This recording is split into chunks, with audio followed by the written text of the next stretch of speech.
Jangan lupa untuk subscribe dan nyalakan lonceng notifikasinya. Saya Beftan. Dan saya Cynthia Lestari.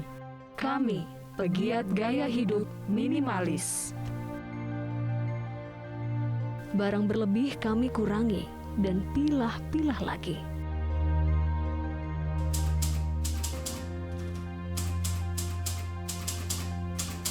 Perasaan damai dalam diri muncul setelah terapkan pola hidup minimalis ini. Halo Buaya. Halo. Halo Buaya. Bagi kami, minimalis adalah seni untuk merasa cukup. Dan dengan perasaan cukup itu, Kami merasa tenang dan bebas.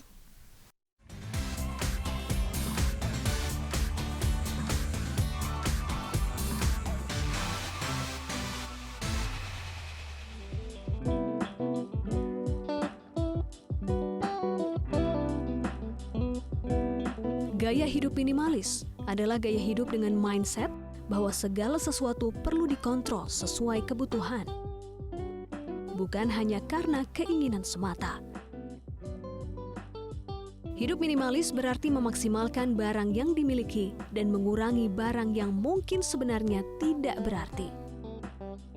Gaya hidup minimalis awalnya dipengaruhi oleh filosofi Buddhisme Zen yang mengatakan bahwa less is more. Filosofi ini menentang sikap konsumtif dengan cara mengurangi barang-barang yang dimiliki dan menekankan pentingnya kesederhanaan. Gaya hidup seperti ini banyak diterapkan masyarakat Jepang, Amerika, Inggris, dan negara lainnya.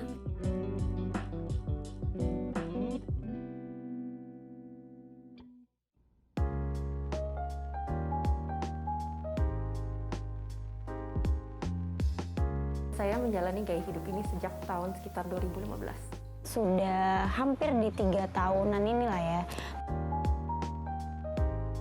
Waktu itu berasa banget aku lagi mengalami krisis, tapi krisisnya lebih ke krisis mental ya. Saat itu banyak masalah finansial, terutama di lingkup keluarga. Jadi rasanya berkecamuk banget dan pada saat itulah ada rasa untuk mulai bebenah dulu. Terus begitu dikeluarin rasanya tuh ada yang beda gitu, ada yang kosong, bukan cuman ruang ternyata, tapi juga pikiran ternyata. Rasanya lebih plong. Waktu itu ada kayak denger TED Talk dibilangnya juga kayak is your stuff holding you back.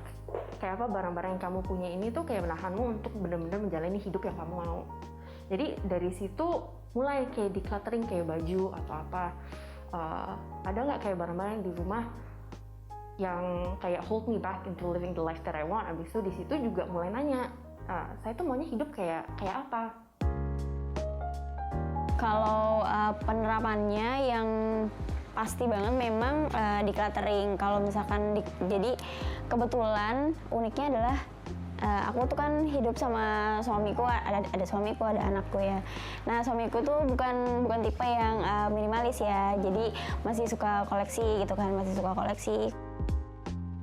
Jadi aku start dari diriku sendiri sih. Ketika ada baju baru, sebisa mungkin ada baju yang aku sisihin dulu gitu, masuk ke kotak karantina dulu untuk selanjutnya entah mau nanti akan dijual, akan didonasikan atau akan dikasihkan ke mbak, misalkan mbak di rumah.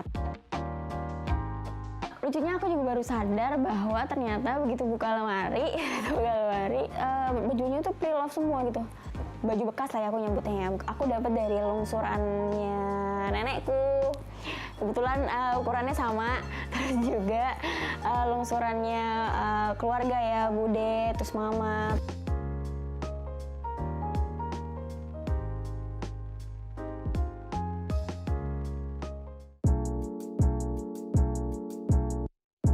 Yang aku nempel banget di kepala itu ada dari The Minimalist. Mereka 2 orang, Joshua and Ryan, dia punya blog. Mereka bilang bahwa minimalisme itu adalah bagaimana kita melepaskan diri dari hal-hal yang memang sudah tidak lagi memiliki nilai, sudah tidak lagi bermanfaat untuk diri kita demi mendapatkan kebebasan dan kebahagiaan. Kalau menurut aku pribadi, minimalisme itu mungkin lebih kepada seni berkecukupannya, seni bagaimana kita merayakan cukup kita gitu. Bukan barang sedikit atau banyak sih, kayak apa yang cukup bagi kita. Karena apa yang cukup bagi saya sama apa yang cukup bagi kakak kan pasti beda. Jadi untuk sekarang ini saya ngerasa ini cukup.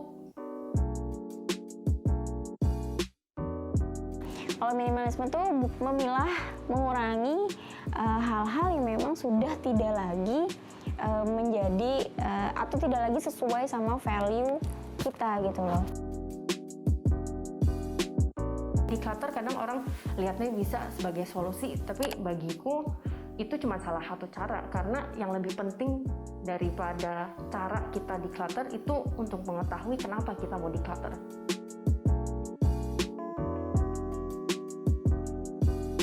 Keadaan sekarang kan lagi pandemi, kita lagi situasinya itu nggak menentu ya. Di tengah ketidakjelasan yang ada saat ini, menurutku menjadi minimalis adalah salah satu cara untuk tetap zen, untuk tetap tenang gitu ya, tetap fokus, dan juga selain itu juga bisa membuat kita itu nggak konsumtif gitu.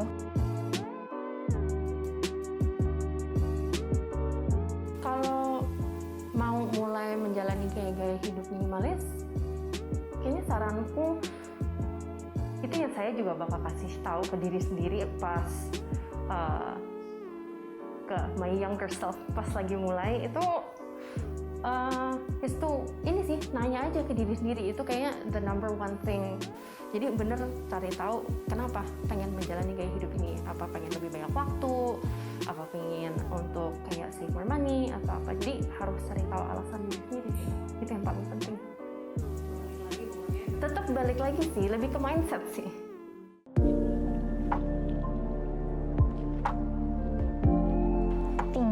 Tiga inti, 3 poin dalam menerapkan minimalisme. Yang pertama adalah coba pilah dulu barang-barang di sekeliling kamu.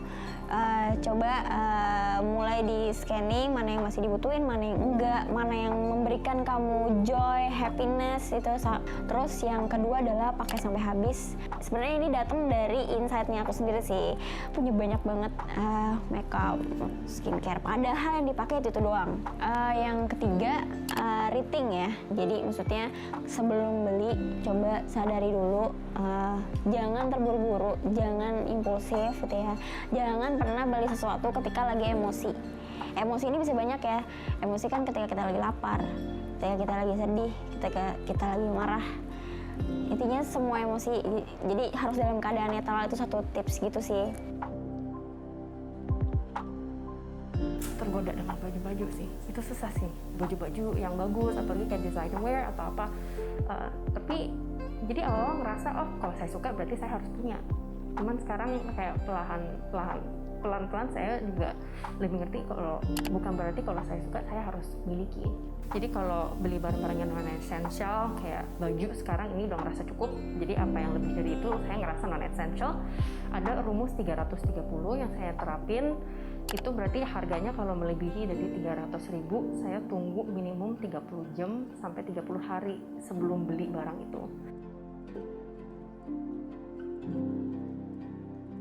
Awal-awal dimulai dari barang-barang sih, cuman dari situ kayak tahun lalu udah mulai decluttering values. Dari values, pemikiran saya, habis itu juga kayak relationships udah mulai tanyain, is this disturbing my peace atau apa. Jadi kalau bagi saya clutter itu juga ada digital clutter, ada emotional clutter, ada spiritual clutter, sama physical clutter itu kayak bareng. Jadi sekarang ini lebih kayak set boundaries sih.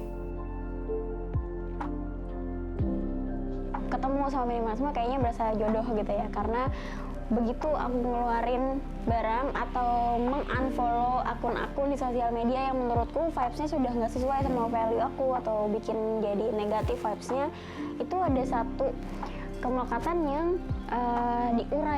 terurai gitu. Jadi aku aku bisa bilang bahwa minimalisme itu bagaimana kita melepaskan diri kita dari kemelekatan terhadap hal-hal yang memang sudah tidak lagi bernilai dan bermanfaat untuk diri kita.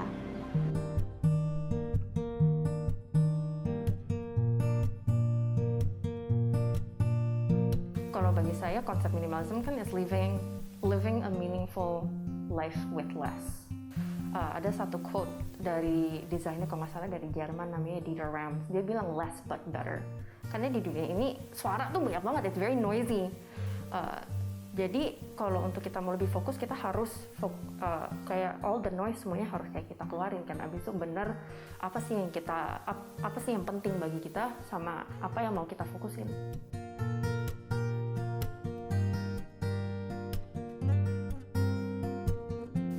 Kalau saya datang ke dunia ini tanpa barang-barang kan, abis itu ntar saya meninggalkan dunia ini juga pun barang-barang ini nggak bakal pergi sama saya. Apa yang bakal saya bawa, entah itu kayak to the afterlife atau apa, itu like all the memories, all the experiences.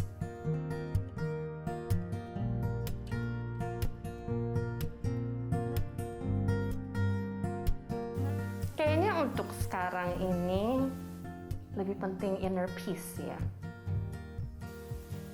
Kayaknya dari semua kata-kata minimal yang mungkin kayak menjalani gaya hidup minimalism kayak sekarang yang saya prioritasin, yang pengen mungkin lebih difokusin juga is inner peace.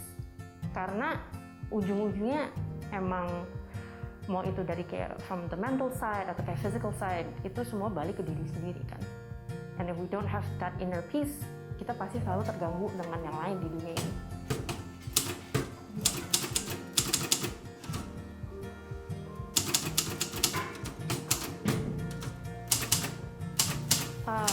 Minimalism tuh bukan cuman kayak desain estetis, kayak nggak ada logo, warnanya cuma putih, abu-abu, warna netral. Tapi minimalism dengan apa yang kita sudah ada di rumah, kita pun bisa menerapkan gaya hidup minimalism.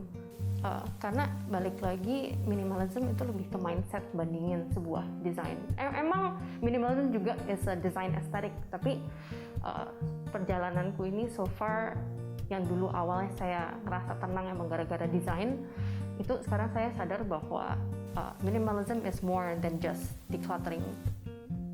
Emang itu kayak first step, tapi itu bukan end of the destination. Abis itu minimalism juga pun bukan sebuah tujuan, tapi sebuah perjalanan.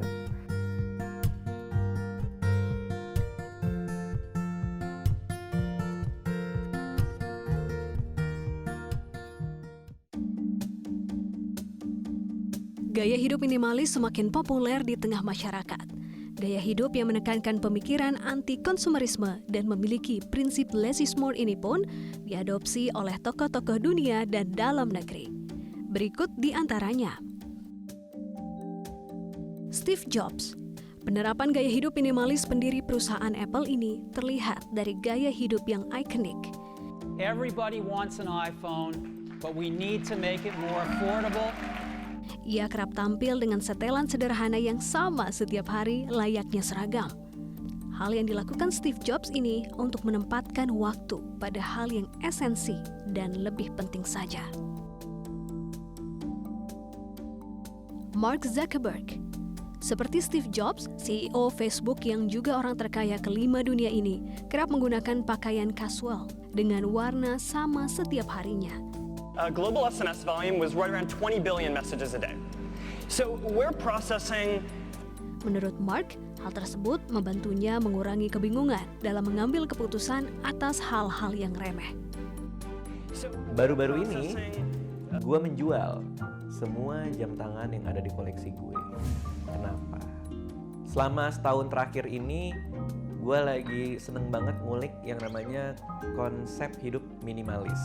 Jadi minimalism. Selanjutnya adalah stand-up komedian dan YouTuber Indonesia Raditya Dika. Radit menjual seluruh koleksi jam tangan mewahnya untuk berkomitmen menjalani gaya hidup minimalis. Ia mengenal gaya hidup minimalis setelah menonton film dokumenter berjudul Minimalism. Film ini mengajarkan untuk berfokus pada kualitas dibandingkan kuantitas. Sebuah gaya hidup yang berfokus pada sedikit barang untuk menciptakan ruang seluas-luasnya.